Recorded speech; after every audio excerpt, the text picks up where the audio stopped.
আসসালামু আলাইকুম সবাইকে, welcome back to my new video. তো আশা করছি সবাই ভালো আছেন। গ্রামে তো অনেক দিন কাটালাম, ঈদের ছুটি আসলে অনেক দিন আগেই শেষ হয়ে গেছিলো, কিন্তু আসলে যেহেতু ঢাকায় অনেক গরম, এখানেই গরমে টেকা যায় না, সেজন্য ঈদের ছুটির পরে আর ঢাকা যাওয়া হয়নি। তো জীবন জীবিকার তাগিদে তো ঢাকা ফিরতেই হবে। তো ফাইনালি আজকে আমরা ঢাকা যাচ্ছি। তো এই তো সবাই আমাদেরকে বিদায় দেওয়ার জন্য দাঁড়িয়ে আছে। সুলতানও কান্নাকাটি করছে, আর নামিরা তো আগে থেকেই যেতে যাচ্ছিল না, সেও কান্নাকাটি করছে। তো এই তো অটো চলে আসছে, এখন আমরা অটোতে করে চলে যাব। অটোর পরে আবার একবার সিএনজি নিতে হবে গাড়ি চেঞ্জ করে, যেহেতু ঢাকা যাব। অটো দিয়ে আসলে এখান থেকে ঢাকা যাওয়া সম্ভব নয়, এই অটোগুলো ঢাকা যায় না। তো এই তো সুলতানও যেতে চাচ্ছে না, নামিরাও যাচ্ছে না। তো চলুন, গ্রাম থেকে বিদায় নিয়ে চলে যাচ্ছি। নামিরা কান্না করছে, তার চোখে পানি। গ্রাম থেকে যাচ্ছি এই জন্য এখান থেকে গ্রামের খাঁটি দুধ, কিছু কাঁচা আম এগুলো সাথে করে নিয়ে নিয়েছি।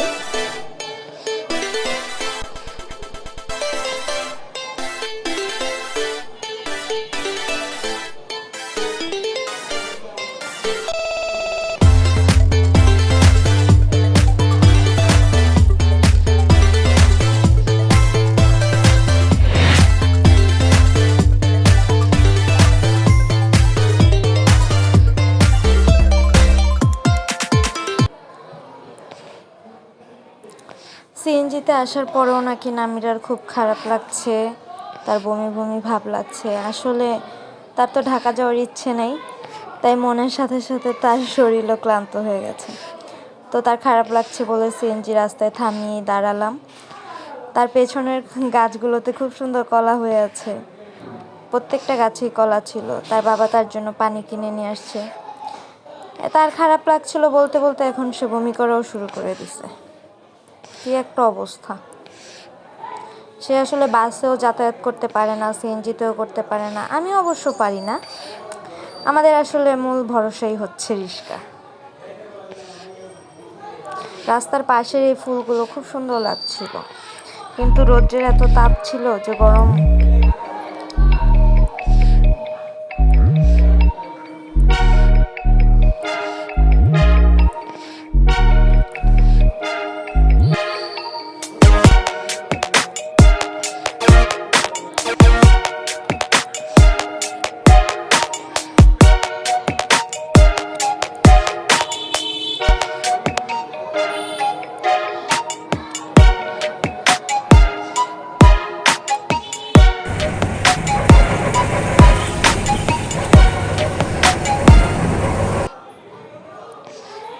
তো এই তো ফাইনালি ঢাকা চলে আসলাম, ইট পাথর সিমেন্টের নগরীতে।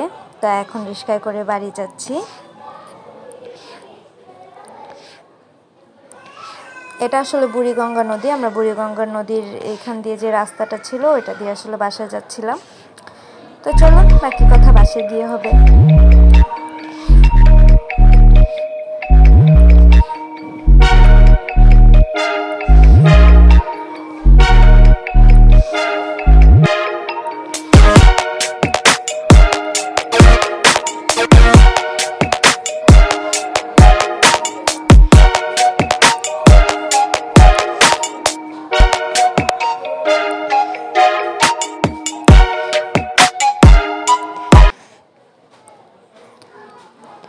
তো এই তো আলহামদুলিল্লাহ বাসায় চলে আসছি। আসলে আমি যখন বাসা থেকে বের হই তখন এমনভাবে বের হই যেন এই বাসায় আর ফিরে আসবো না মনে হয়।